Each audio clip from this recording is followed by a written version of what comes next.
Uni Rugby presents HonestRugbyChat by Cameron Petrie. This is episode 1, and I'm here with Ali. Hello. And we've got a new guest this week, Charlie.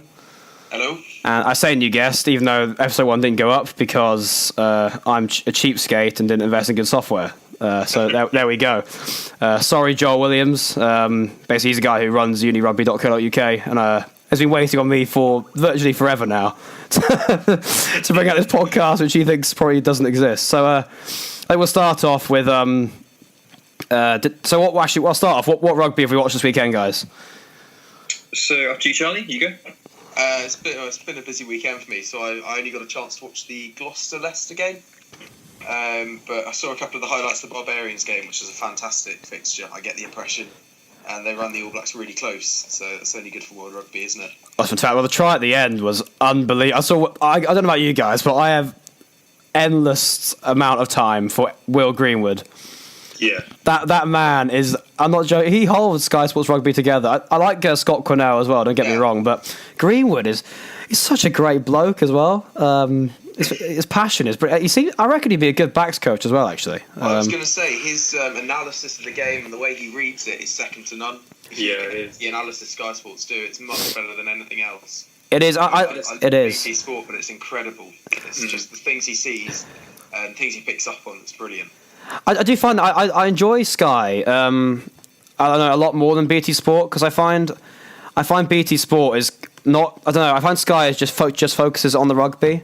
And I find that BT are a bit. I don't know. They try to bring everything into it, and it's. I don't know. We sound nasty. I got nothing with problems with Americans, but it seems to be a bit Americanized. I'm fine until I have to listen to Stuart Barnes' commentary, and he drives me mad. Yeah, that's the only thing. I think BT Sport have the commentary sorted in terms of. Agree. I really like Alistair Eakin and who's the other one? Nick Mullins. They're both fantastic. Legend, absolute legend. Stuart Barnes just. He gets to play his names wrong, and it's awful. It's just like you call someone something ridiculous. It's like, no, that's Tom Wood, mate. What's funny, being a rugby commentator is one of the things I actually want. That's the main reason I got into sort of journalism and everything. And I actually had last year. I went to a game with Nick Mullins and actually shadowed him while he commentated. Do you remember Nick Evans' last ever game against Wasps? Yeah. Yes. Yeah, I was at that. I was actually in the commentary booth with Ben Kay, Healy and Mullins for that. It was absolutely awesome. I got a photo actually. I'll send to you guys. But Nick Mullins is a top guy. He's a top commentator as well. And some of the lines he comes out with, fantastic.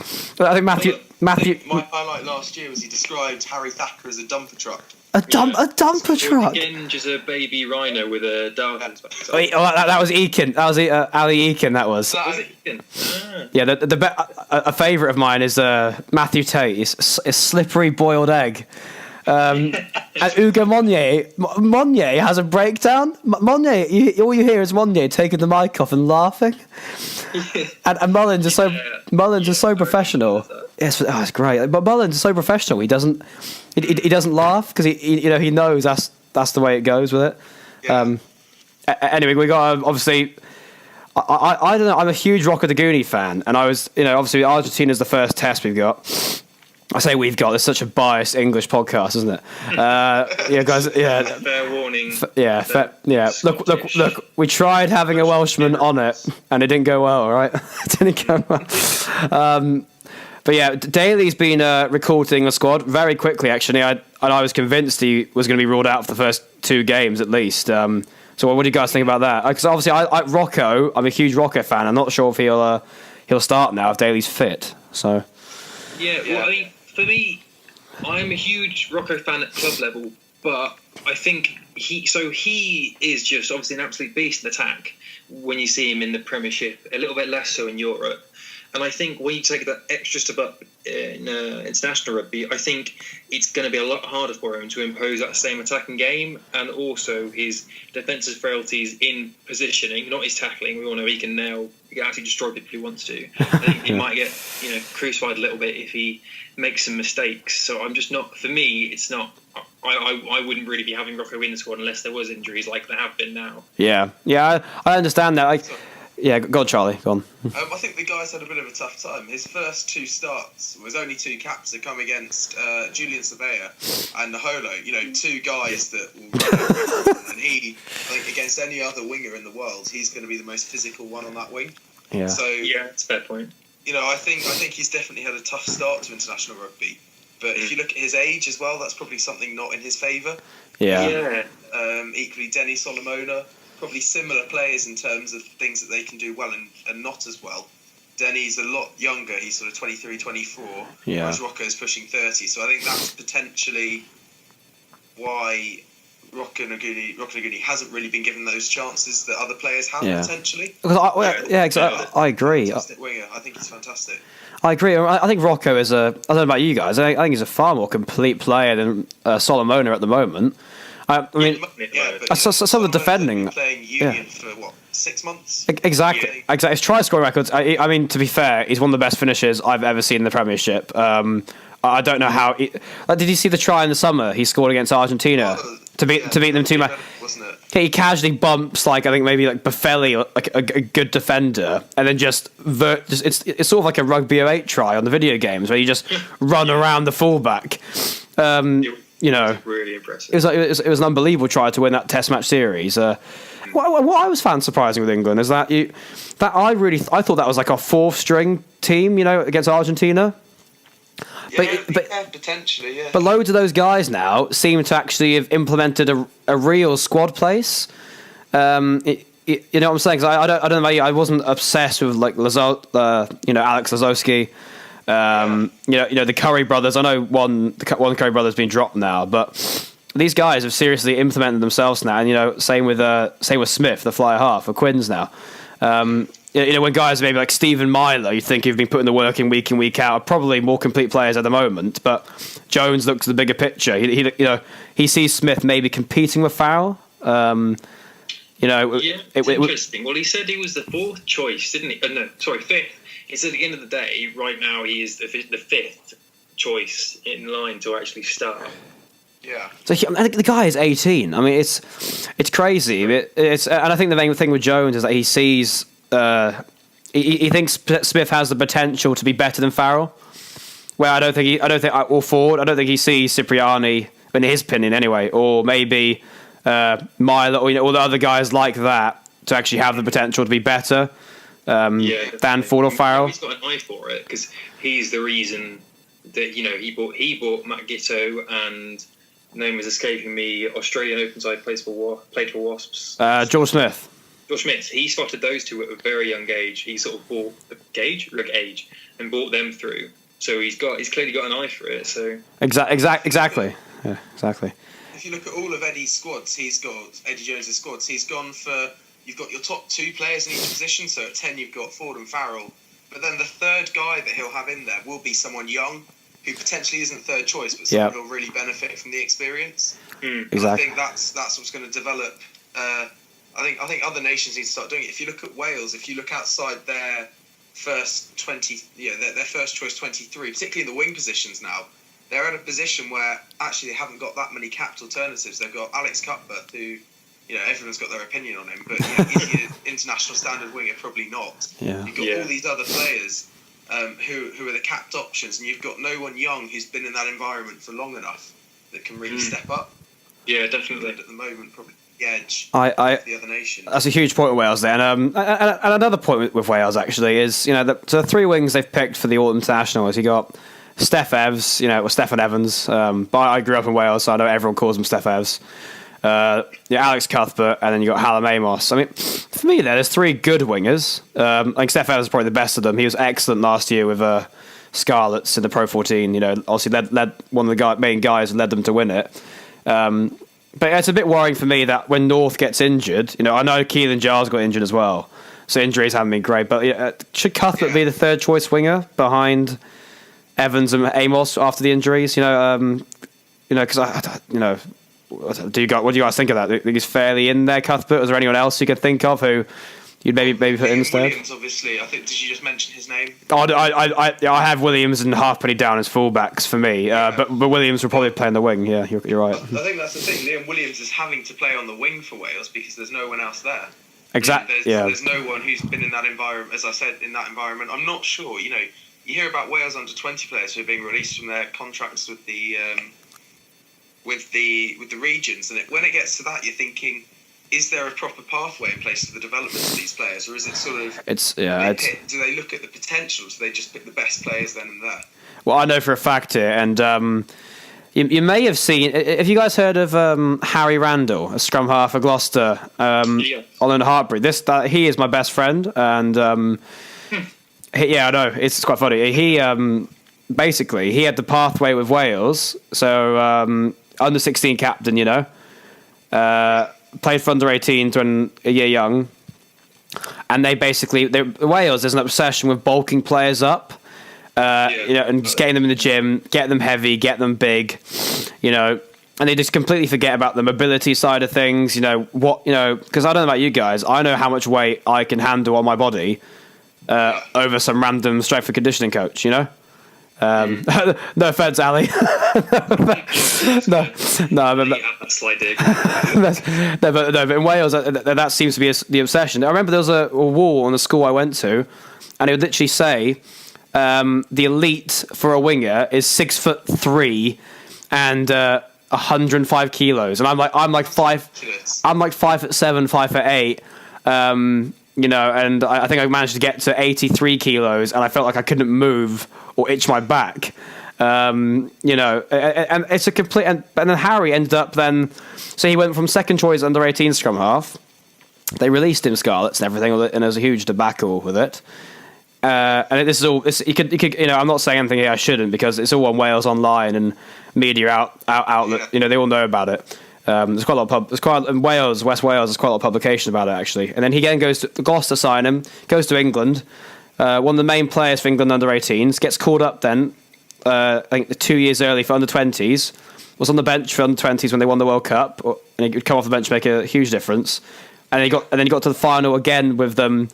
This year, and they lost. They got hammered by New Zealand in the final. But and he basically what I'm saying is they just focus on his strengths and what he's good at, and then naturally because they weren't just obsessing over one thing. He put on I think 5, 6, 7 kilos, but he was still able to move, and it actually benefited him. Because they did it the right way. So player development is far better, in my opinion, at the moment from what I've seen with England than it is Wales. With just stories I hear, and there's so many guys I hear who've got massive potential, and they get chopped into a scrap heap after Wales in the 20s levels. Because Wales, to be fair to them, they have just brought in an A team, but before that, for ages they didn't have an A team because they thought it was a waste of money. So with England, you got the 16, 18, 20s Saxons senior team. There's a pathway, isn't there? Wales skipped out the A-team pathway for literally till like this year. So there's a huge problem with that. They brought on that A-team, didn't they? Because they had so many potential under 20 players going. Actually, I'll go play for England under 20 because I can then play international age group level and not tie myself to either country officially. I can still go to either one. Yes, because Wales were tying them down, weren't they? If they played for Wales under 20s. You couldn't play for anyone else. That's the thing they had in the contract. Which obviously not the same with England under 20s. You can play in England under 20s, and you probably can end up playing for Wales if you want to. Yeah. I think that's the case. That's what Moriarty did, didn't he? Ross Moriarty was in England under 20, and he then decided he was going to go and play for Wales. He did. He did. That's the whole the A team, the second team thing. England's designated second teams, the Saxons.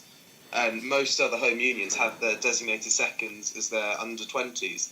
So that immediately puts pressure on the player then to go, where am I going? And I think that probably stalls their development a bit as well. It doesn't help, does it? It doesn't help stopping from one. You don't know how different those two, to a whole different country playing mechanism. You don't know how differently how much they're going to benefit or lose out when they're adapting to a different team. Well, it's a giant step up. Going from under 20 rugby. My friend Harry, he went from under 20 rugby, the World Cup final in it. So now he was starting in, for Hartbury in the championship. I saw a news article on him. Is it him that scored a ridiculous number of tries? Yeah, he scored a hat trick the other day. He's playing fantastic. It's a real shame he's just got on the injury. He's out for 4 months now. A huge shame for him because he was playing fantastic. And that for him, I mean, he is like a standout player in the championship. We're with Hartbury at the moment, but the point is, he stepped into that. Let alone international rugby. From under 20 level, it's crazy. I know Ireland have the Wolfhounds, but they really don't play many fixtures, and same with Scotland A's don't play many. But at least the players know they are there. Wales, there wasn't even an A team at all, which I find just crazy. I find very, very bizarre. So it's a hard one with player development. I think England have got it right, but then England have got so much more players, and the Championship's a very good league now as well. Even though players like Ian Madigan and those sort of high international caliber players playing there. Yes, they might be winning every week, but it's going to make the guys they're playing against stronger. It's only going to help English rugby as a whole. You've got this Bristol team full of All Blacks and an international legend, or not legends, but, incredibly high class players. Their opposite number's going to go, I'm going to have to up my game this week to get there. So it's a really positive thing for England rugby as a whole. Well, it's hugely positive. It's hugely positive. We have a huge depth. We do have a huge depth, and I think rugby is growing now. I think it is. I think it came out the other day. With RC, the most funded sport, isn't it? Most funded sport, and the aim is now to try and overtake football as the global sport in England. I mean, that's going to be extremely hard for someone who's travelled around England quite a lot. Football is. It's not going to happen. They're not going to make it bigger than football. Never. No. I mean, maybe they'll make it more dominant in their success compared to football. But I think that's a given. I think as a nation, England are much more dominant with their rugby than they are at football. And I think Wales have actually gone the other way. I think their football team's now winning more than their rugby team, potentially. So I think what the RFU are aiming to do, though, is just to have more playing numbers, because you're never going to, as I think it was Cameron said, you're never going to be able to compete with. You're not. It's so big. We're forgetting, guys. Football has 4 professional leagues. Fully, there's guys in the 4th tier of English football on 100,000 a year. Jeez. What I'm saying, and this guy is not on that in the Viva Premiership. So I think he had to calm down on that statement. But if he had said, right, let's get participation numbers, playing at this certain level higher than football or whatever, I don't know. He's basically, it's a silly statement if you ask me, because it's not going to happen. It's impossible, because football is England's sport. But I think what we want to do is let's make rugby union England's second biggest sport by a mile. Let's smash cricket out the water. I think maybe that's a more realistic aim, because as we've said, the football thing it's huge in England, isn't it? The Premier League and everything. I'm a huge football fan as well, actually. Which I know is against the rugby bro code.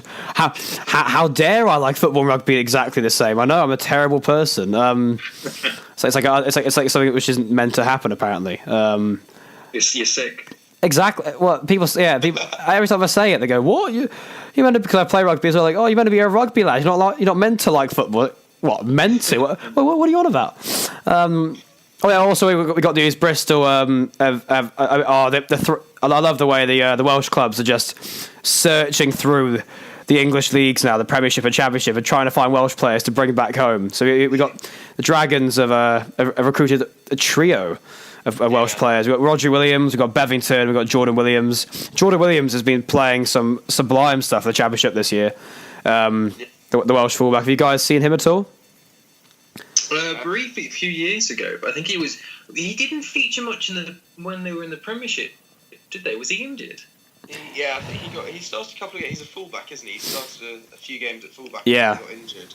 Was he originally at the Scarlets? Is that? He was at Scarlets, and then guess what? And then the usual thing happened. I know this for a fact because I've been told by people. I know they told him to bulk up. He then couldn't step or run fast, which are the main things he was amazing at. He then goes to Bristol. We just focus on him playing rugby and not trying to turn into Arnold Schwarzenegger. And then he does he's playing some of the best rugby of his life again, which is why everyone was obsessed with him at the Scarlets at the beginning. And I think it's a great run he did around a month ago, where he just gets the ball from fullback, his own 22, and just streaks past people, dropping the foot down, leaving them for dead. And then that's what his game is about. So it's great to see him doing well again. Because I remember Quins played Scarlets, it must be 4 years ago, and they just won at home against the Scarlets. I think they lost at home, in the European Cup. Maybe it was even called the Heineken Cup back then. That's a proper throwback. And Jordan Williams scored a couple of tries then, and he terrorised Quins then. I said, that guy is awesome. And they even managed to ruin him. they even managed to mess him up. It's so disappointing to hear that from the country that brought about Shane Williams, and before he bulked up and turned into just a clockwork fullback, Lee Halfpenny. Well, a word on Lee Halfpenny actually, because we were discussing this. He clockwork fullback. I love that, Ali. That's fantastic. It's so true though. The guy, for a good 3 seasons, a Halfpenny looks like this sort of gym head who just struggles to turn. Or I couldn't imagine him sidestepping. You need to bulk up. Is that coming down from like Warren Gatland, or is it the Welsh Rugby Union as a whole saying we're going to play this way? We need big players. I know, but it's now. I left the system, probably. Well, I left the system around a year and a bit ago, and I think even since then they've realised, because 2012 when Wales won the Grand Slam, it was done by physicality, wasn't it? Roberts on the crash, it worked. So fair play to them because they outmuscled everyone else. But since then, it's started to go the other way again. And England have shown it. Very quick backs with lots of pace, good feet, and ball players. You struggle more with that. And I think we've seen the latest Wales squad for the Autumn Internationals. You got guys like Owen Williams is in there, Priestland's in there. They haven't got a big option at 12. They're really, by the looks of their squad, they're looking to develop a second playmaker sort of role like England have and like the Lions use. So potentially, might we see some of the attack that the Lions used in the sort of second and third test? Definitely. I think Charlie, I think you've nailed it there. I can see Williams at 12, with maybe with Bigger at 10. Not even Bigger at 10. Priestland has been playing. Guys, how well has Priestland been playing at Bath this season? He's been fantastic, hasn't he? Great. He's been probably he's top 3 if not top 2 performing in the Prem. Isn't it? His distribution's been awesome. His kick is, it really hurts me. He's such a confidence player. And when you see him thriving like the way he is, and I know the Welsh are so passionate about the rugby. So when Priestland did make a mistake and England scored a try or something like that, they would blame entirely on him. And Cuthbert had the same treatment. But you wish they could just get. You're right there, Cameron. Wait, can you hear me? Oh yeah, I think we had a bit of a feedback there, but I think we're all right now. Oh, did it cut out? No, it sounded like fumbling for a while. Oh yeah, definitely wasn't. Definitely wasn't me. No. Yeah. So I don't know. It's nice seeing Priestland back in the squad, but again, Rhys Webb's in the squad. What's going on with him and that selection policy? That's a mess in itself, isn't it? Well, in my opinion, the selection policy is players under 50 caps can't be fit for Wales. However, those who have already got a deal signed are still eligible. He had signed that deal before the announcement was released. So in my opinion, he should be able to play for his first contract for Toulon.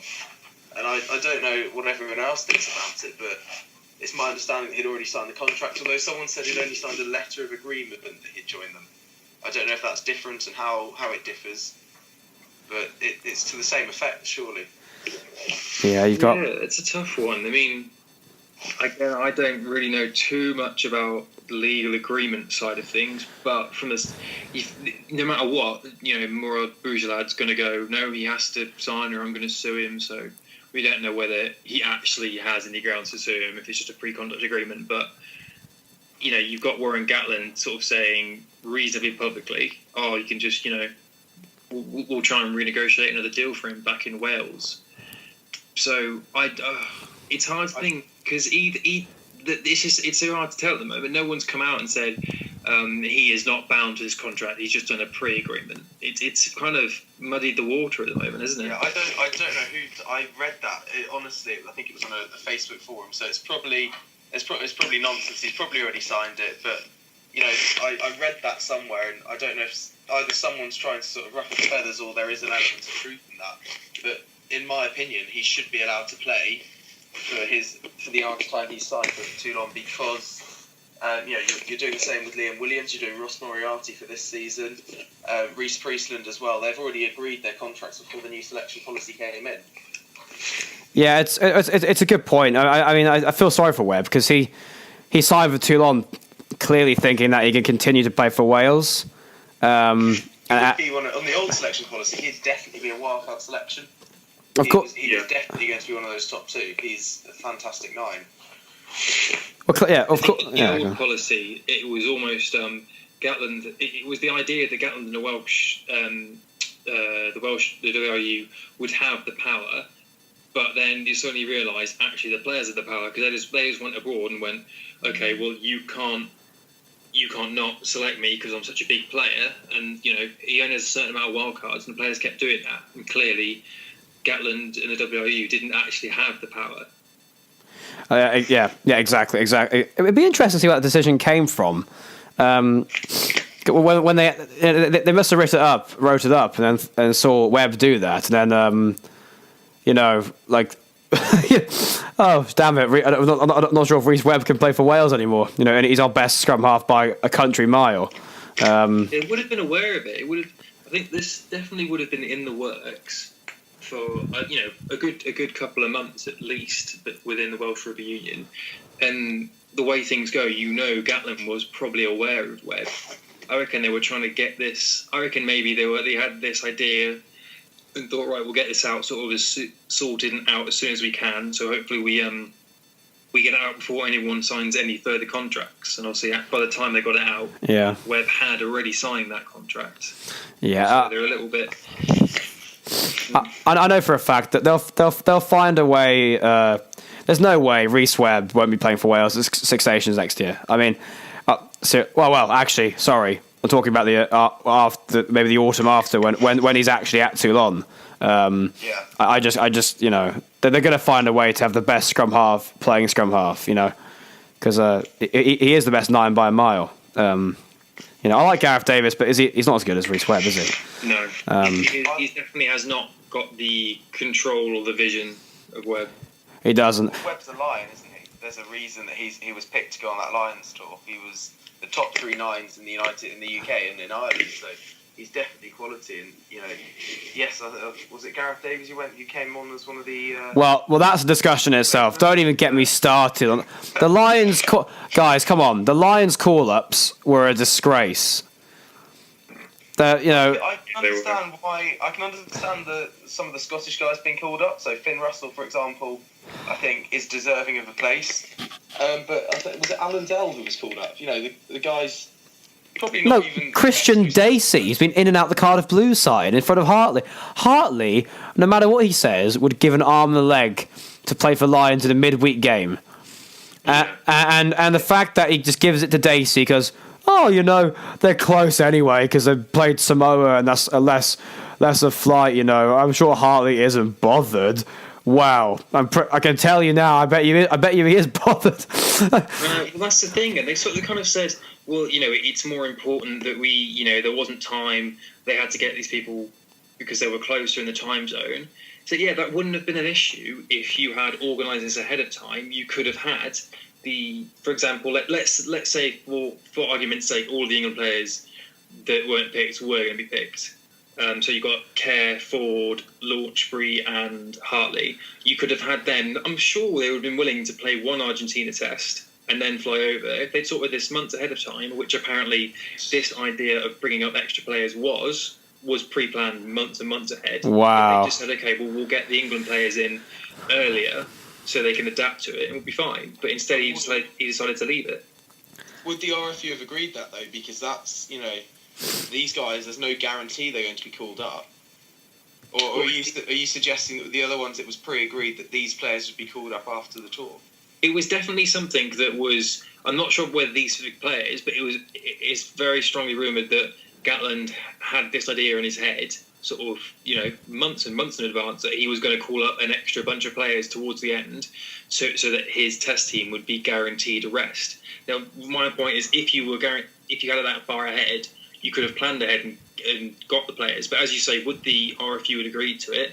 I think because they would have been called in as the next in line, Gatland wouldn't have had the dilemma of, I won't put these players on the field because everyone's kicked up a fuss. No one would have kicked up a fuss, and he could have happily put on these players in the Hurricanes game, for example, and Marler, Best, and Cole wouldn't have had to play an 80-minute front row. Oh God! I think the worst one was Corey Hill being called up in place of Joe Launchbury. I mean, yeah, I forgot to mention. I that is.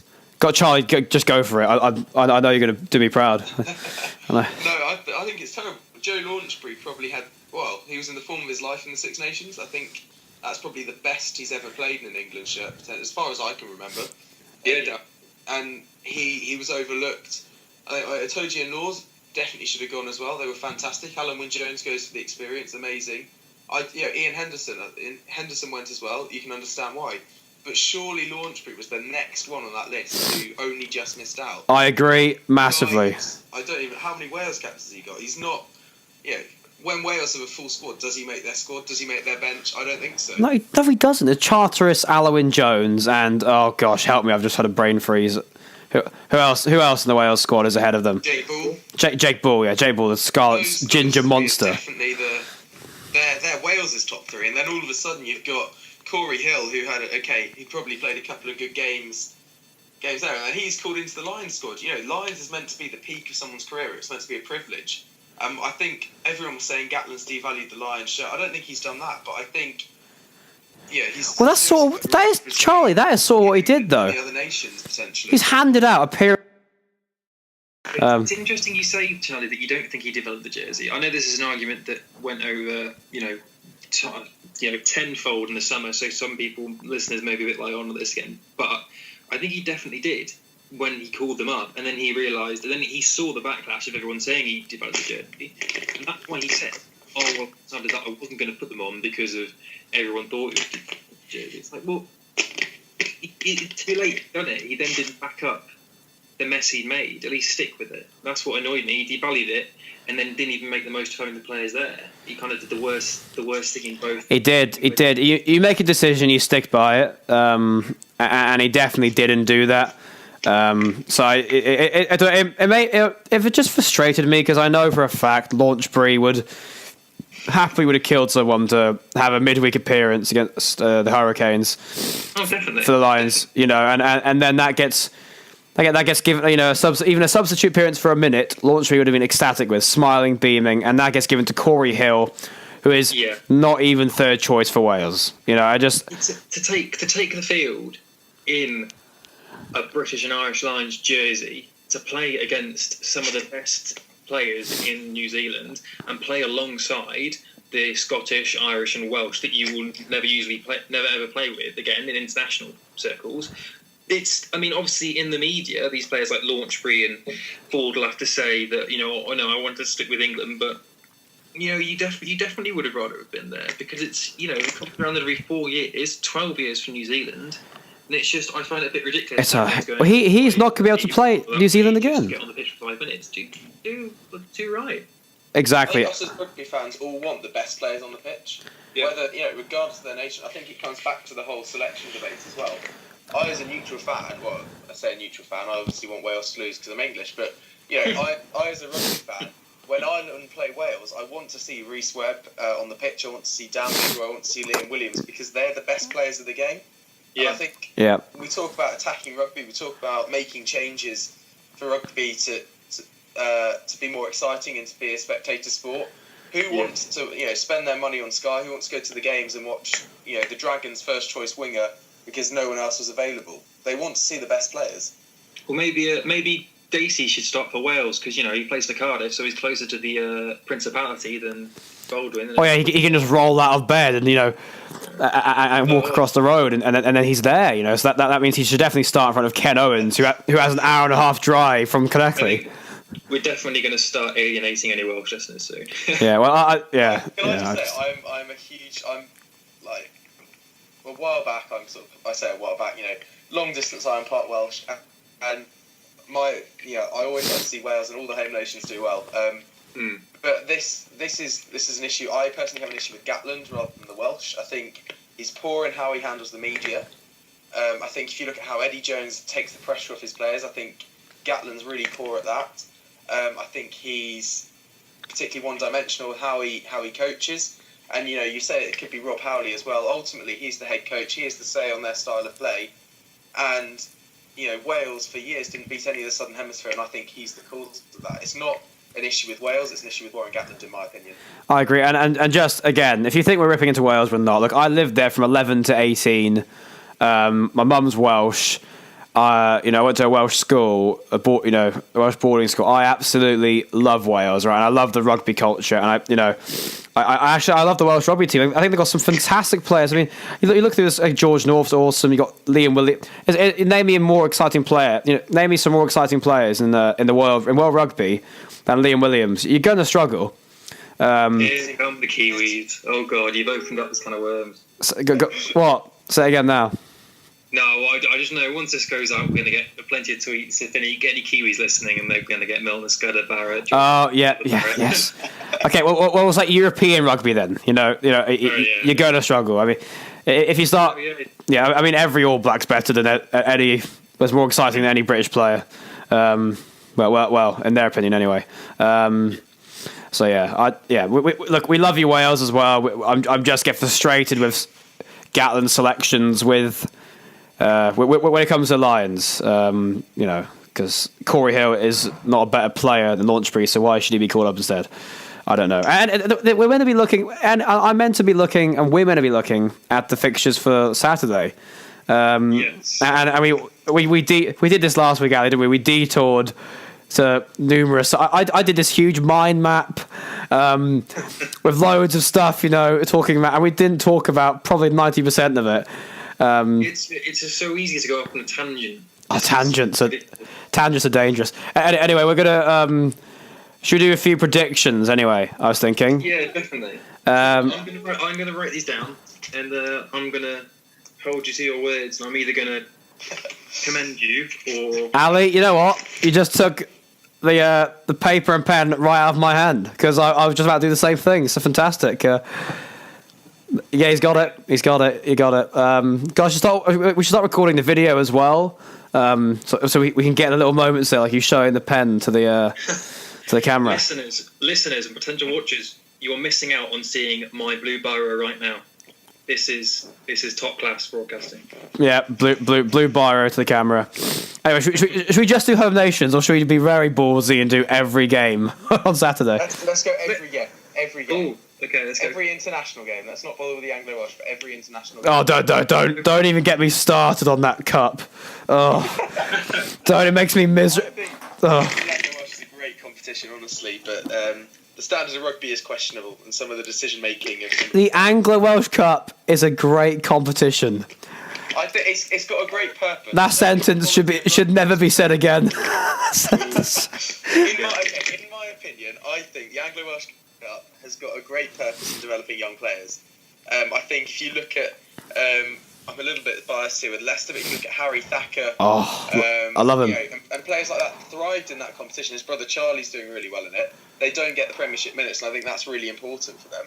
Oh no, In the Leicester-Gloucester game at the weekend, Gloucester's game management was really poor, and they were chucking the ball everywhere. And I think you've almost got to have that really good balance of youth and experience in those squads to make it a good competition. And I think it's really good. I think it's exposing players, and we keep going on about player development, but that Anglo-Welsh Cup will, those players will all be playing for England one day. Well, not all of them, but some of them will be playing for England and Wales in the future. So I think it's an important part of their development. It is. It definitely is. In that respect, it's a great competition. Sorry, Charlie, go on. Sorry. I said, so in that respect, it's a great competition. Yeah, definitely. These players spend not just the academy lads, the football choice centre or something. They spend so long just training every day. It can get demoralising. you're not playing when you want to be a professional playing, just training. It's hugely important or not even just development, just to make sure the environment in the club, one of the clubs, is healthy because everyone's getting game time. Yeah, so it's two great points there from you guys because great points because the Anglo-Welsh Cup is hugely important in developing young players. And I know for a fact academy guys, they get put out on loan to maybe a championship or a national Division 1 team, so second, third tier standard, and they never have the chance to actually put on their Premiership club's jersey. So the fact they get to do that in the Anglo-Welsh Cup, say I played for Gloucester, I played for Quins, I played for Dragons, for the first team in the Anglo-Welsh, it's great that they get the opportunity to do that. For them and their families, it's huge. So I was coached last year by a guy whose son played A-League and Anglo-Welsh Cup rugby for Wasps. He's called Will Porter. Yeah. He's a scrum half. He's really good. But his dad was saying, he was on the pitch at the same time as Tuolangi in one of the A-League games. And I think that it's a confidence thing for them as well, because when they take that step into the next level, so the Premiership, or to an extent probably under 20s is a step up from the Anglo-Welsh for some of them, they're going to be a lot more confident and they're going to be used to playing in front of crowds, and that's not going to faze them. Yeah, it's a great point, Charlie. And I know for a fact with some guys I know playing for out on loan in the Championship in Division 1, that if their big club recalled them from on loan and said, right, play these 3 games in the Anglo-Welsh Cup against Saracens or Ospreys, whatever, they would love it. And to put that jersey on and play in Allianz Park or Welford Road, whether it's an Anglo-Welsh Cup game or not, I mean that's an experience, isn't it? And it's fantastic for them as young players to be able to experience that in front of, because how much capacity does Welford Road get attendance? Last season the Anglo-Welsh Cup against Northampton, it was pretty much a sellout, 26,000 or 25,000. Exactly. I mean that's phenomenal. You're going to get that in Championship, aren't you? No, exactly. I mean that's phenomenal. I mean, 25,000 seat stadium, and it's often sold out. Oh yeah, that's fantastic. That's fantastic for rugby in itself that we got a club like that selling it out.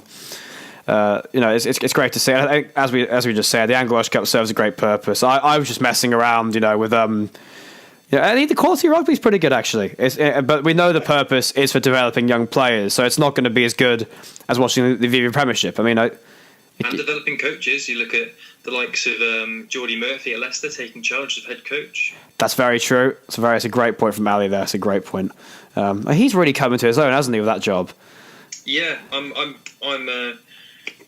predicting some good things to come from Geordie Murphy in the next sort of 5 to 10 years. I reckon he starts to maybe sooner start stepping up and taking a bigger role. I quite liked him when it came to obviously Richie Cockrell losing his job last year, and it came to who was going to replace him. In my opinion, I thought Jordan Murphy needed to have a step up. Now he sort of operates as if Matt O'Connor's the director of rugby, he's the head coach. Although they've got different roles, Matt O'Connor's the head coach and Jordan Murphy's an assistant. He's got more responsibility, and I think that's really important for him. And obviously the Anglo-Welsh games for him. And Brett Deacon's another one who, as a result of their work in the tournament, stepped up. I think Saracens have their academy director running it. Loads of clubs have the guys, week in, week out, work with sort of the under-18 sides. It's an opportunity for them to prove that they're capable at the top level. Exactly. It's so important, so useful to developing every aspect of it. You develop your players, you've got to get your coaches, because otherwise, you don't pay enough attention to coaches, who's going to develop the next generation of players? Exactly, and we've come full circle now, and basically I'm a disgrace for taking the mick out of the Anglo-Welsh Cup. Should we get to our predictions then? Yes, we should. So what I'm going to do is I'm going to rattle through a few games to start with. I just want you to give me the name of the team that's going to win. These are ones that are just going to be I won't say Tonga, Georgia, and then we'll go through more in depth the games like in England, Argentina, Wales, Australia. Okay? Yeah. Okay, right. So let's start. We kick off next weekend with Barbarians versus Tonga. Charlie, who do you think? I'd like to say I think Barbarians will win it, but I'm hoping Tonga play really well, just because they've got some great players. But Barbarians. Okay, Cameron. It has to be Barbarians for me. Yeah. Okay, I'm going to say the same. So now we're looking at French Barbarians to Maori All Blacks. Who's going to win, Charlie? French or Maori? Maori. Maori, Cameron? Maori. Can I just say that's a fixture I've got so much time for. Yeah, I'm ready for that. I'm ready. I'm ready for a bit of jouet from the French and some Maori. I don't know the other word for that. But about some Hebrew, some jouet in Hebrew. That'll do. Okay, so Georgia, Canada. Charlie, who's going to win? Georgia. Yeah, there we go. Cameron? Yeah, Georgia every day. Yeah, Georgia. We're all playing it safe. We don't want to say the controversial one. Well, it's not controversial. It's just wrong. Well, yeah, I mean, these are fairly predictable. So the last one really is just Italy, Fiji. That's a very. That's an interesting one. That's a tongue twister. Let's go into a bit more depth for that one then. I think Conor O'Shea's got Italy playing. Yeah, they beat the Springboks last year. They've got them playing in a. Well, let's stop there. The Springboks last year were world number 20s the way they were playing. I mean, I think it's a difficult one. I think if you look at the Italy squad, they're calling up some new players as well. I think there's a guy who's currently playing in Italy's top division, not the Pro 14. I can't remember his name, but they've also got the Italian flight half in there. So hopefully that will help bring a bit more control to their game. But I don't know who's going to win that one. I think Fiji. I think they'll turn the flare on and Italy won't be able to cope defensively. Interesting. So, Cameron, what do you think? Fiji or Italy? Wait, so Charlie, was that Fiji then? Yeah, I said Fiji. Well, I don't. So for me, Italy would probably have Fiji at the set piece when it comes to line out scrums. And I mean, if you win those side of things, then the game of rugby becomes a lot easier to win.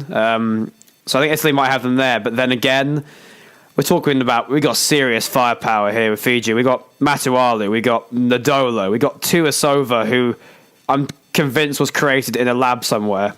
And then we've got Timothy Nangutha, Muri Valu. These guys, if they start playing all right, you're in trouble.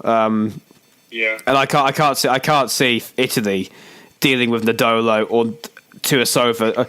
Nangutha's a great player in my opinion. You know. So I think the firepower Fiji have, I've got to go with them. See, I'm gonna disagree with both of you, and I'm gonna say Italy because I really think Fiji's downfall is their lack of structure. I just feel like if you look at how the Italian team's been playing in the Pro 14 and the European leagues recently, it is much improved. I think Conor O'Shea really has had a big effect. I think he's sort of come in and whatever he's done, whether it's just maybe their conditioning or maybe it's just the mindset, I think he's just got everyone in a more of a team mindset. Everyone's working in the same direction now, whereas before with Italy it always felt a little bit disjointed. But I think now Italy are going to have a bit of the organisation. They've got the confidence from that win over South Africa. However bad South Africa were, Italy have the confidence now. So I'm going Italian win.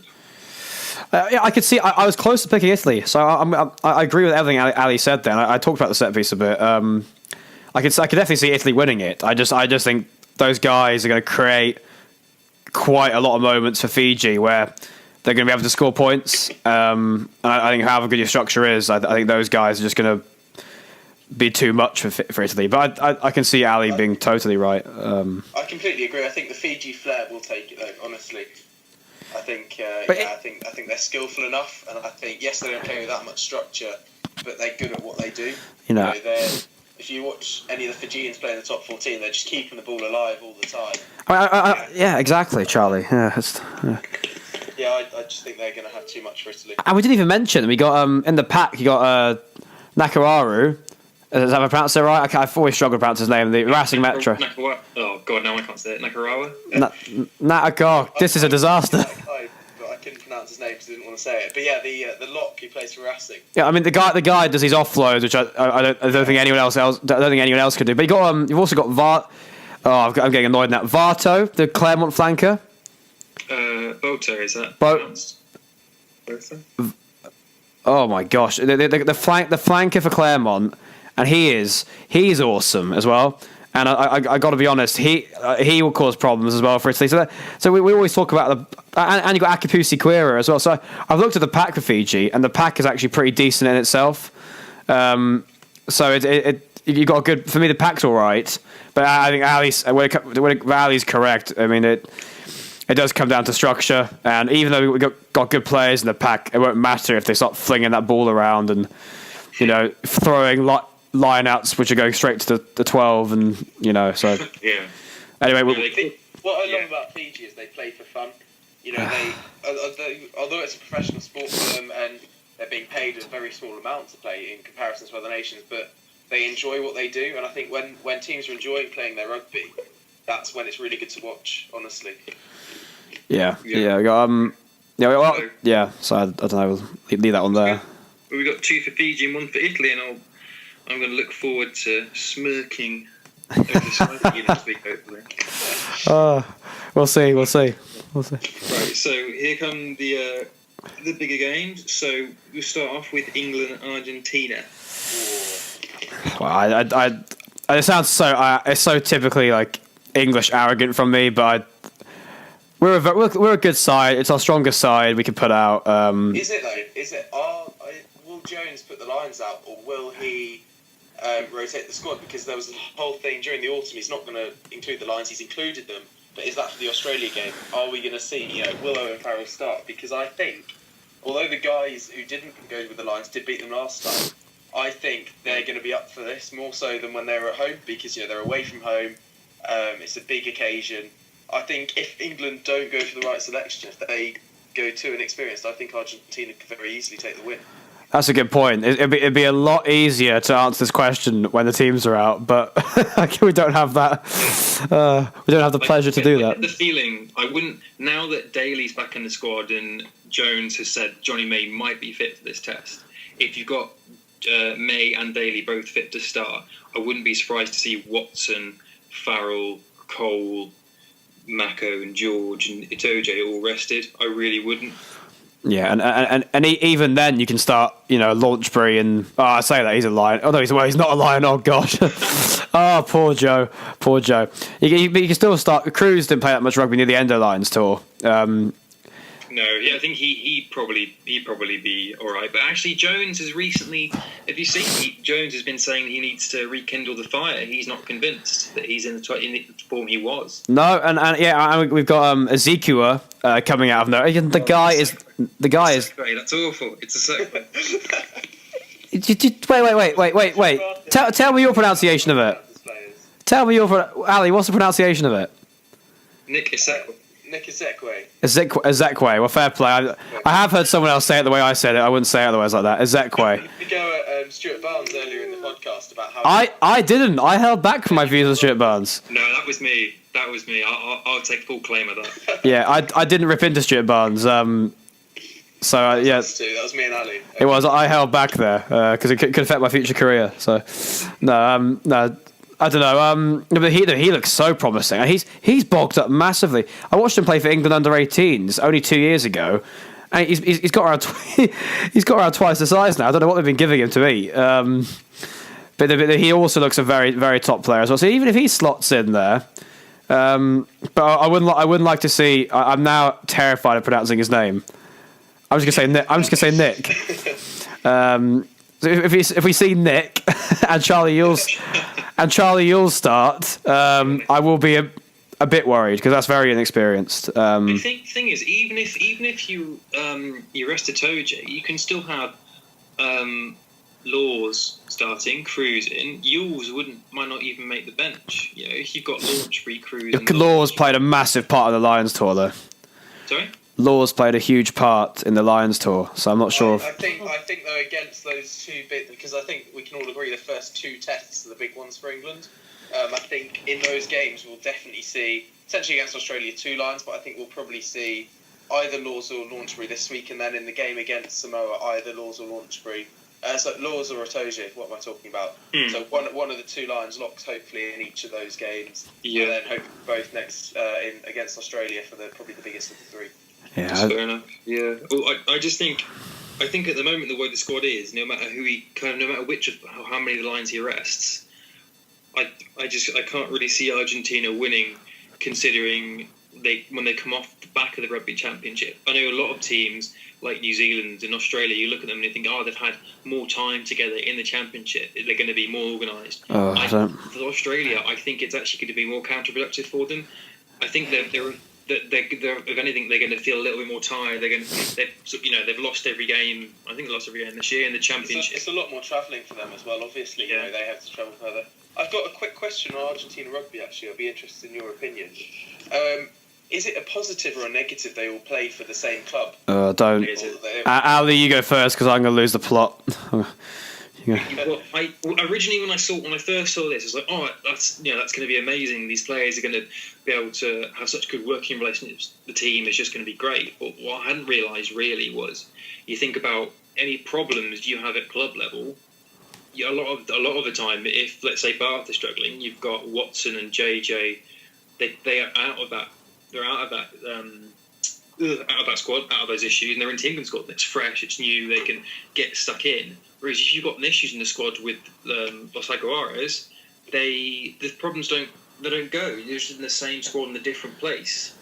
I just think it's not helping that they can't bring in any other players to get some new voices in to try and change things up. If it's going bad at club level, it's going bad at international level. It's just it's carrying over. It wasn't for me. The whole selection policy was not well thought out, and whoever decided to do it, I don't know. I'm not going to say they're stupid because that's out of order, but it was a bad decision.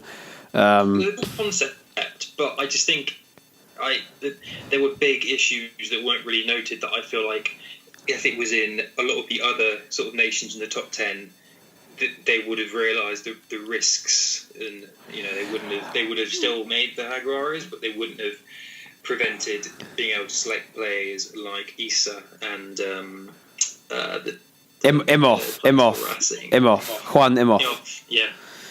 Yeah, it's great points there from Ali, and it's basically what I was going to say. You know, there's huge quality Argentina. I mean, Imhoff was a top try scorer, I'm pretty sure, at the World Cup. And then you're saying thanks Imhoff for destroying Ireland to getting us into a semi-final. But you know what? Because you want to make some money and play abroad, you can't play for us anymore. Yeah. It's different when England or New Zealand implement this. You can only play for us if you play in our leagues. England have got an incredibly strong domestic league, which is probably the most competitive one in the world with Super Rugby. On a domestic league to itself, that and the French league is so, England, it's huge to win the Premiership. In France, it's huge to win top 14. It's so competitive. It attracts players from all over the world, so it shouldn't be that hard to convince you to stay at home and play in a great league. Especially when you've got 12 teams, and you also got a thriving championship, and then you got National Division 1 is also doing really well now as well. To stay there, it's in Argentina have one outright professional team in Super Rugby, and they're just basically saying you have to play for them on an average salary. It's a bit it's a bit crazy if you ask me, because you're losing out on Issa was one of the best number 8s in World Rugby in 2016, and they lose out on him because now he's signed for Toulon. That's a huge loss. It just feels like there's someone at the top who is kind of being a bit of a control freak and saying, right, okay, I can sort out this Argentina team. I need all my players here. They're all going to do this system. This is going to work. Yeah, this is great. I've got control of this. And it feels like someone needs to come in and go, now, listen, mate. You need fresh voices at international level. You need something new coming in. You need the top players to just on the fresh voices thing. Sorry, really, just while it's fresh on my mind. As far as I'm aware, I've just done a bit of research. It's 2 different coaches for the. It is. So is that in itself enough of a fresh voice, or do you think the fresh idea is more important? It comes from the top, doesn't it? It's more. I think the fact that it's the same player group. I think it's more important they get some different players in. Yeah, definitely. I mean, look, Senatore, absolute warrior, right, of a guy.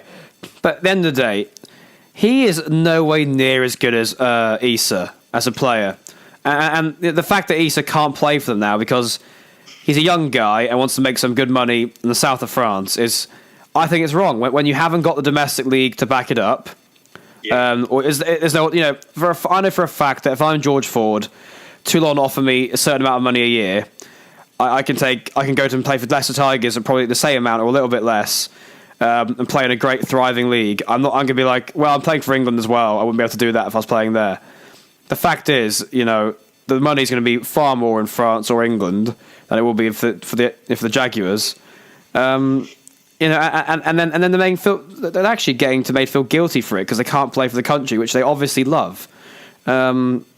So it's a huge flawed policy with me, and it actually upsets me for Argentinian fans. I've spoken to Argentinian fans about this, and they agree with me because the team from 2015 World Cup, since they brought this in, has digressed. It hasn't improved. It's got worse. The fact they couldn't beat, in my opinion, was an England third team while Lions tour was on in 2 tests. They couldn't beat us once. Was shocking, really, on their part. I think one of the main issues with the whole the guys playing for one club is the lack of game time. So that if you're in the England squad, you're going to play at least 15 club games in a year. However, in the Super 15, they haven't, because... Yeah. Sorry, let me start that again. The England guys all go to their separate clubs and they'll all play 15 games a year. Look, with the Argentina side, you've got this thing where obviously all the players are fighting for that shirt, and if you get injuries in one position on international duty, you might not have the cover who's played as much rugby. And I think that for me that's the main concern Argentina have potentially. Yeah, it's a great point, Charlie, because it's I could get my contract at the Jaguars as a young winger coming through. Montero, Cordero, Buffelli could just get injured suddenly out of nowhere. And I've played a couple of games for Jaguars in the season, and then I'm thrown into a game against the All Blacks, against Sevilla or Milner Scud or whatever. It's crazy, really. That sort of situation could happen. Instead, in real life, you could maybe just chuck in. Imhoff would be there as well, so then maybe Montero would then play. Because you could select wingers from around the world. I mean, they're missing out on guys like, as we said, Issa, Imhoff, Marcelo Bosch. I know Gertz is retired now, but he could have played for them last year. The tight tip prop at Saracens as well. Juan Figalo. The list goes on, and it's a shame because I want to see Argentina I want to see teams with their best players playing. Definitely. And when that's not happening, I think it's wrong. That's why with New Zealand, I don't mind Piatau having a good laugh, getting a big paycheck in Ulster, because they've got a million other players who are just as good or better coming through. But with Argentina, that's not the case. Is there another Juan Imhoff in the squad?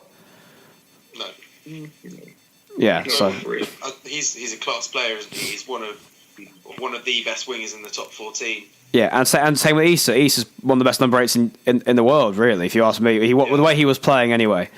He was tearing up trees. He was absolutely killing it. He was so mobile as well for quite a big guy.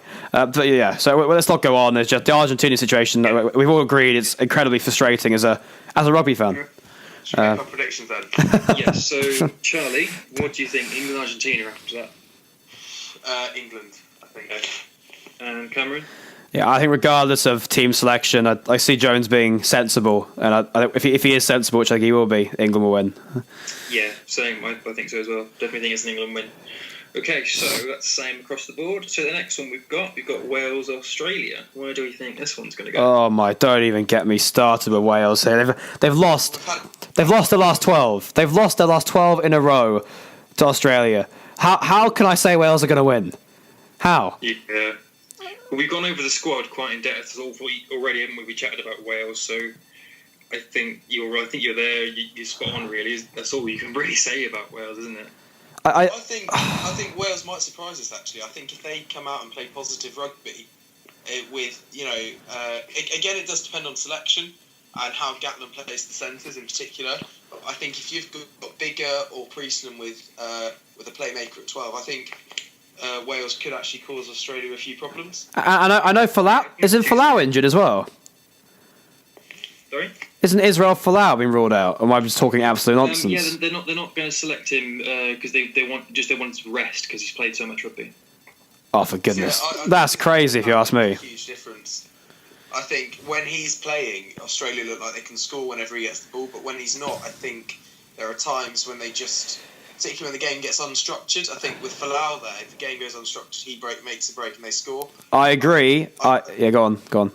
I'm not sure who they have that's a like for like replacement. I am literally biting my tongue here, Charlie, because this is the back line they can still do without. I know I love Israel Folau, but they can still have Genia 9, Foley 10, Karevi Kunadrani centres, Reece Hodge, Corabetti on the wings, and they only have Curtly Beale fullback. But you want Curtly Beale in the centres. I think Beale's shown at Wasps, and I think he's shown internationally he is a great centre.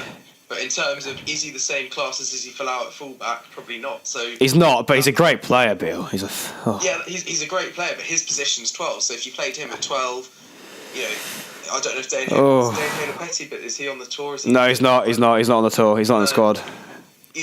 There's no one really that stands out as a great option at fullback. I mean, it's for that reason that I think Wales could just for the team, the best thing to do would be to put Beale fullback. But I don't know if you saw in the England test when they had Karevi and Kurandrani in the centres, they looked very one-dimensional. They didn't play as Australia should play. Did not work. But then they've also got Carmichael Hunt back fit again, and I think he's been playing that 12 or 15 role the same way as Beale will play it. So I basically think it's kind of you take the two players, you can fill the same positions, you decide right, Beale is the inform guy, where is he going to do the most damage from? Where are we going to miss in the need in the most? Probably 15 because of the absence of Folau. So I think it's going to be Beale at 15, and I think Carmichael Hunt, careful how you say that, he's going to end up starting at 12. That's a good point. I can see that happening as well. I think you're dead right, Charlie. The Karevi Kurandrani centre partnership doesn't work. Yeah, that was a nice game for an England fan, seeing they were quite narrow-minded in their approach to break down and how they broke down the England defence, weren't they? But I think I have to go. I think Wales are perfectly good enough to beat Australia by 10 points if they want to. But 12 losses in a row with Gatlin the head coach. I think they're beaten before they get on the pitch against Australia. And I know... go on. Sorry, go on. Go on. No. You go. And I don't know, for me, it's... I remember Wales are always... They can't get up for autumn internationals. It's every year... the first game especially, they're always caught off guard and they get obliterated. Six Nations are a different side. And also Australia coming off the back of beating the All Blacks, so confidence will be very high. I think this playmaker strategy is going to work really well for Wales, but it's not going to click in the first game. Yeah, I mean, we can't expect Owen Williams is going to come in. He's all of a sudden snap your fingers and right, that's it. We're top 3 in the world. This is it. Like it's not. It doesn't happen that quickly. I think it's going to take a while for them to get used to that strategy, but I think they're going to lose this one. It's nice to see that innovation, though, for them to actually do that team selection, and not pick Roberts. Or even Scott Williams in the original squad, even though he is in now after injury, but there was clear intent there, wasn't there, leaving him? Well, see, I felt Scott Williams still playing good rugby, and I feel if you need someone to do a crash job, I think Scott Williams is perfect for that, and his distribution isn't too bad. So I felt he was a bit harshly done by there. I'm just not sure his distribution is good enough to be any kind of a true playmaking 12, and he just has not got the speed to be a 13. So yeah, I agreed with not selecting him. Well, so you'd rather Tyler Morgan over Scott Williams as a 13. Now I don't really know enough about the further depth in Welsh Rugby to comment on that one, but looking at sort of the options of what's his name? Reece Patchell. Reece Patchell and Owen Williams as the 12 options, and then you've got who's that 12? The Ospreys, the younger 12, who looks quite physical. Oh, I'm a big fan of him. Owen Watkin. Watkin, yeah, it seems like he's in there. I'm not sure whether he can play 13, but he did a good job at 12, and I think he's kind of in there filling Scott Williams' role, and he is a bit younger. Maybe he's got a little bit more pace, and he can. Maybe they're looking at developing him. They think it's more important to develop a younger player than get Scott Williams for the same as they've seen before. Yeah, that's a good point. And also with the crash ball thing that we were talking about, with the physicality of Scott Williams possesses, they have called up Hadley Parks, Of course, it's him. Yeah, Yes, he's a big guy. He's not eligible to the last game, though, is he? I think that's an interesting call from Gatland because they brought in an ageing New Zealander. New Zealander turned Welsh. They brought in someone who's the wrong side of 25, really, if you're looking long term. He's 30 years old. He's 30. Oh, I thought he was late 20s. He's 30. He's going to do, one World Cup? And then if you look at the Welsh talent, though, is he better than the other options? I don't know enough about that to make an opinion. But for me, it comes back to what we were saying earlier about the development and the pathway. He's taking the place of a young Welsh player who's... Well, he's taking the place of Scott Williams. I don't see how... Sorry to interrupt, but I just don't know how he's better than Scott Williams. Yeah. Thing is, I think also, he does have a bit more pace, so but he's a bit more adequate cover at 13 internationally than Scott Williams. But also, like you said, he is 30. How much is the reason he's in the squad is because he's older, because maybe they want the younger centres to learn off him within the squad. I think that's the reason. For example, we saw Billy Hines in the England squad last year. That's a great point. That's a really good point. Watkins, very excited. No, I watched him around a couple of years ago playing in the Pro 14 and Anglo Welsh Cup. I think he had a few appearances in the Challenge Cup or Champions Cup. And he looks a top player. He is a very classy player. He's strong, big, but he's also classy, as you state, Ali. And he's mobile. He's comfortable with his size as well, which is very important. And I think he could be a top player. But obviously, he's got Jonathan Davis at the moment with the 13 shirt. So yes, that it's going to take a while to dislodge him. Jonathan Davis is one of the best 13s in the world at the moment. He proved it on the line tour. Awesome. The one word for Jonathan Davis, and that's awesome. That would be an interesting battle, him and Kudadrani. And Kudadrani always seems to get the better of him when Wales and Australia play. So that one thing that frustrates me about Australia is they're a move team. If they're on, and they're amazing, and they score these fantastic tries. But when they're off, they'll try things and it won't work, and they don't adapt. I think the best teams in the world will try something. England, the All Blacks, they'll try something. And although with the All Blacks it usually comes off, England have the ability to adapt as to the All Blacks, to an extent as do Ireland. But I feel that Australia have their way of playing, and if it doesn't work, they don't back themselves to go to a different way. They just keep trying the same things. And I think Quade Cooper probably personifies that. When he's on, he is one of the best 10s in the world. He's great to watch, but when he's off, he can be awful. Yeah, I think you've nailed it there. I think you're spot on. Right, well, I'm going to say Australia to win. So am I. Australia. Charlie, your final word? Wales. Oh, there we go. Ballsy. I think Wales are going to take it. Fighting talk, I like it. So time is getting on, so let's move on to Ireland, South Africa. Oh gosh, what a fixture! What a fixture! That is good. I mean, the forward battle in itself. Get me popcorn. I mean, there's going to be bloodshed in that forward pack. Honestly, I'm looking forward to seeing CJ Stander get stuck in again, and maybe he won't get a red card this time. Oh gosh, don't. I think the coaches is a huge part of this, though. I think Alistair, I can't pronounce his name. Alistair Coetzee. No, it's Coetzee. Is it? Yeah, Alistair Coetzee.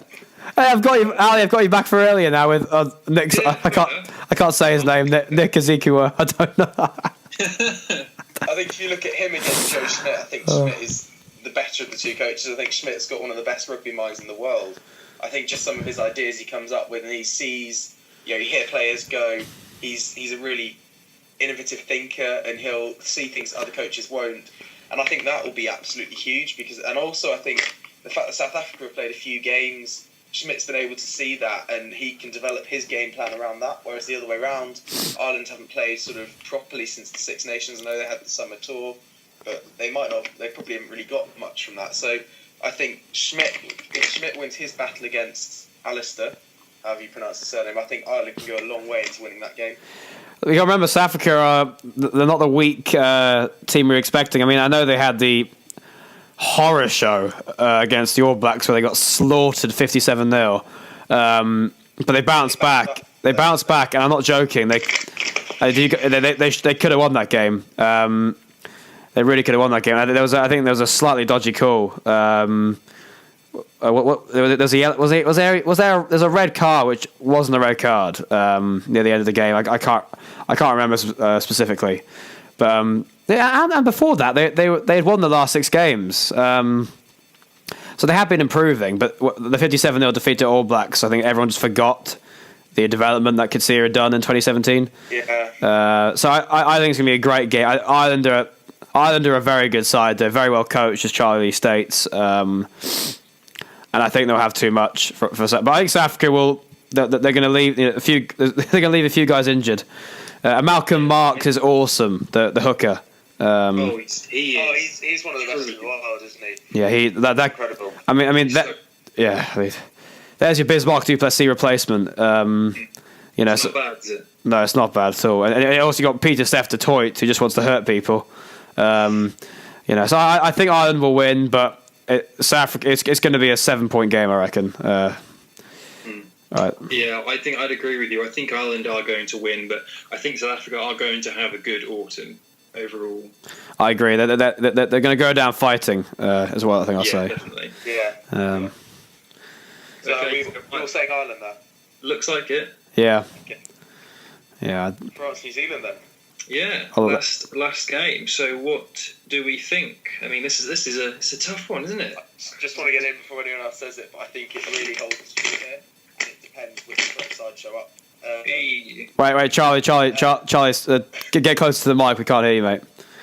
I just said I think it depends which French side shows up. It's very cliche, I know. Oh, don't even start that rubbish. No. Oh. But I think if France play how they play in the top 14, the big, robust ball carries, keeping the ball alive.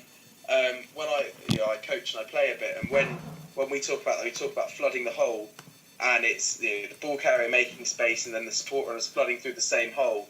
I think if France play like that and play positively, I think they can beat New Zealand. Whether or not they will on the day, that's another thing. But I think they've got the game. If they use the right game plan, they can. Well, they are New Zealand's bogey team, aren't they? They are. There's some sort of mental aspect there that Kiwis tend to struggle with a little bit. If New Zealand have a bogey team, France is the bogey team. But can we even? I mean, it's very funny. We can actually say that New Zealand are coming off a loss, which no, they're not. No, they're not. They beat the Barbarians. Oh, damn it! They didn't play that well against the Barbarians, though, did they? This side that play unstructured rugby, much like the French play a similar style to the Barbarians. Oh, Charlie, mate, there is honestly, just so you're not wasting your words, there is like this sort of like. Al, are you hearing it as well? Or is it just me? Yeah, no, I think just careful with how you're handling the device you're using, Charlie. There's a lot of noise coming from it. Yeah, I don't know. You're doing, just try and speak into the mic without moving around because the background noise is coming through. That's all we're saying. Okay. What are you talking about, the Barbarians in New Zealand? I don't know. They only just beat the Barbarians, and I think with that, there's that potentially. Not a knock in confidence, but this Barbarian side have been together a week at most, a couple of weeks, and they ran the All Blacks really close. So, are they going to be as confident as they would be otherwise? Yeah, and I don't think. Side. Yeah, go on. It depends which side New Zealand play. I mean, this was a relatively experimental side. I say that they're all there wasn't really any debut sides, but that was a relatively experimental side. They played against Barbarians. There was a few faces that maybe haven't played together, a few combinations that are new. So I think maybe for this next game they might not experiment quite as much. So I think we'll see a much more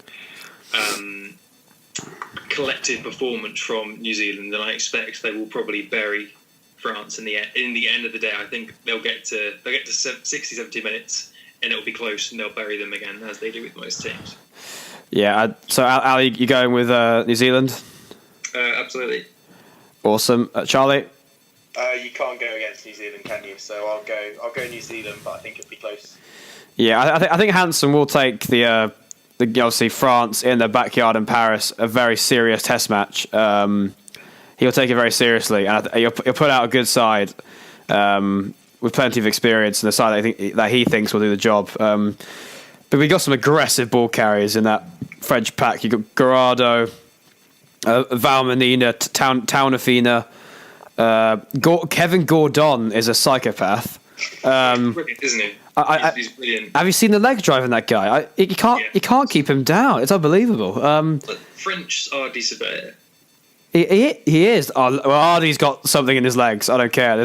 That guy does not go down without a fight. He gets back up and runs length of the pitch. And also, Louis Picamoles is fit. And that guy is like Frankenstein on steroids. I think Louis Picamoles is probably one of the best eights in the world at getting that go forward. Easy statement, yeah. I think if he's on form, I think if the French pack perform as we know they can, I think that's really big. I think there's this whole saying, forwards win the game, backs decide by how much. But I think that really holds true here. And I think if the French pack get into New Zealand early, I think there's no reason they can't win the game. Well, it's a very physical pack. But and Charlie's nailed it there. If France gets stuck in and have a structured game plan and really rough them up front and don't give the New Zealand backs much ball, we got a game on. But we're forgetting how good the All Blacks are. I mean, there's quality across the board there, and I think that will happen. I think you're right, and I think that's what will happen. But I don't think France is going to be able to sustain it for an 80-minute performance. Yeah, and fitness levels will come in as well. New Zealand will just. I think we might be looking at a 3-point game, maybe even in France's favour for a lot of the game. But I just think All Blacks will turn the turbochargers in the last 10-15 minutes. Oh yeah, great stake. Yeah, you put it perfect there, Ali. I can just see it hitting the 78th minute. Slimani's getting up, rolling in mud, trying to get back into defensive line. Barrett takes a hard line ball on a weak shoulder, flailing arm. Barrett's gone. Try. I think the only error you've made there is Slimani rolling in the mud. He'll be coming back on with fresh kit, won't he? Look, my Welsh friends got. Don't even get me started on that one. No, we won't go into that. Scrums to death. Gosh. I can't think of a worse way of dying than watching that game. God, over and over again. And it's got to be New Zealand. I think it's got to be. But I think France again will, as we said with South Korea Island, they'll go down fighting. I think the French they always do mostly, don't they? Because especially at home, they're tough. They're tough. England barely beat them in Six Nations last year, did they?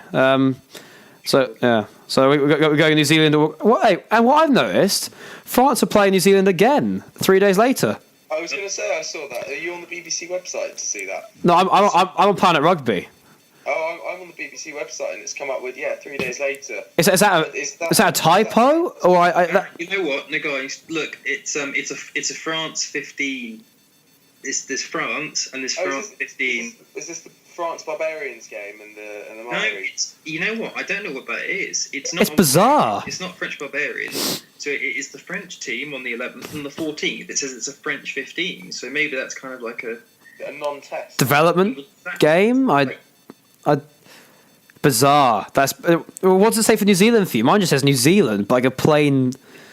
I think it will be just New Zealand. It won't be like, obviously it's not the Maori, but I think it probably will be their, as much of their second string as possible. And they obviously want this midweek game to try and adapt. And maybe we'll see a Safa.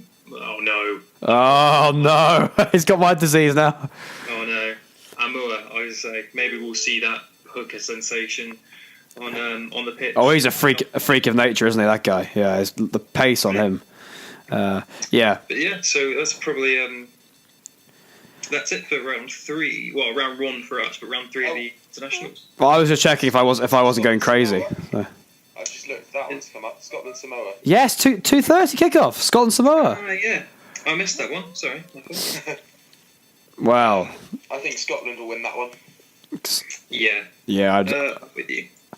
Yeah, Samoa aren't the team they were. I mean, they're still a decent side, but they've dropped quite far behind Fiji, Georgia, even Italy, even Japan. They're quite far behind those guys now. Yeah. So, and Scotland have just kept improving, as we saw with victories over Ireland and Wales last year. So, you look at Glasgow's form, and even Edinburgh since Richie Cockerell's sort of arrived. Their form's picked up as well. I think Scottish rugby's in a really good place at the moment. It is. It's very exciting. Very good. Very exciting. And I think kudos to Cockrell, because he's really, Edinburgh have been in a dire state for a while, and they're looking a lot better this year. And just the way forget results, just the way they're playing. But the results have been good as well. But they've been playing a lot better, so it's good to see. And a quick little mention: Daryl Marfo, the prop for Edinburgh, I'm a Harlequins fan. That guy is English as they come, and he's in the Scotland squad. So he must have a Scottish mother or something. For me, the interesting thing is Luke Hamilton. So he's got the most Welsh accent. Welsh born and bred, and he's picked on a Scottish grandmother or mother, I think. So yeah, I think this Scotland squad's really exciting though. I really think that they can do some damage. Oh, Hamilton, I forgot he's a Tiger, isn't he? Completely forget, of course. Yeah, he's doing very well actually. Yeah, no, that's a very interesting selection. Yeah, Chris Harris with Falcons, top. Yeah, I'm glad to see him get some international plaudits because he's been. Awesome. I'm not sure Mamoz is going to get into the starting Falcon side the way Harris is playing. Yeah, he's been a proper footballer at 13. Very good kicking, a lot tougher than people think to actually bring down. He's quite a classy player actually. He played. Some good speed. He has. Yeah. I was listening to. I think it was the Leicester Newcastle game on the radio. I was listening to it on the Newcastle Falcons on the Newcastle radio. And they were saying that one of the implications of him being called up into the squad is he's no longer an English qualified player. So that then means, because obviously in the matchday 23 in the Premiership they have to have a certain number of English qualified players, where he was an English qualified player, he now isn't. So I don't know how you adapt to that as a club and how that affects selection. But that's obviously something. It's positive for the players, of course, but obviously there's that implication to the clubs. Yeah. Is there an official quota though? At least 2 of the 3 starting front row for Newcastle are Scottish. They've then got Nili Latu at 8. They've got quite a few Ticino in at 12. Yeah. DTH Van der Merwe. DTH Van der Merwe. Yeah. Their wingers. You've got Gonover and Sonotti. Yeah, they're going to struggle. They're really going to struggle to hit that quota. Could you fly half Matavesi as well? Yeah, so that's Sash 12, yeah. Playing at 12. And then Mermoz at 13. This is going to make things a little bit complicated for Dean Richards. It is. Wait, what is it with that quota? I've looked into that before. So how many English players have got to start out of the 23 then? I'm not sure. Is it concrete? We'll bring back next week. Yeah, because well. Anyway, is there anything else that we want to discuss? Because how long? Again, easy. We've been over an hour easy. We're looking at probably about an hour, and probably an hour and 20 of podding, I reckon. Yeah, I mean, to be honest, guys, as long as it's natural, it's fine. But it's getting late now. Anyway, I think it's been very well. I'll run over the uni results quickly. Uni quiz. The uni quiz. Well, you know what? I think we'll hold on to this to next week because I think we need to commend any listeners for getting this far. Let's not subject them to any more pain or suffering.